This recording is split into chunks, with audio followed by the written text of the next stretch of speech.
I find interesting is what motivated a player on the current roster to say to a reporter, I got something for you. Let me tell you about the time that Daboll exploded on Kafka because of a Theo Johnson drop. And I don't know what that does for the player other than make you look like a little because what the hell does that have to do with anything?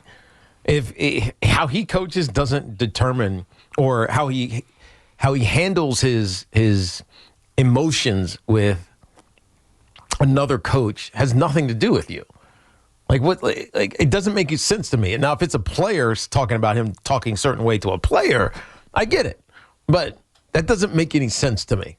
Why a player would release that and make it feel like, what's the benefit? And this sounds like a player that was done with Brian Daboll and didn't like Brian Daboll and was probably like, oh, let me give you more information and more background. Who was it? Somebody who's not playing. I think that Brian Daboll's feisty personality was already well known, and I remember when that story came out a couple of years ago because I was asking you guys, hey, does this worry you? Like, yeah, are you worried? Mm-hmm. And I think your opinion was very similar to what you're saying now, is like, hey, the players just don't be whining little but do your job. Who cares? But what I think can happen sometimes is when you're not winning, the screaming and the yelling gets old really quick. Of course. He didn't get fired because he screams and yells. He didn't get fired because of his temperament. He got fired because they lose a lot. Right. But I think when you're losing a lot, that temperament will go over really badly. You could argue that the reason that they didn't communicate well enough is because he was always screaming and yelling.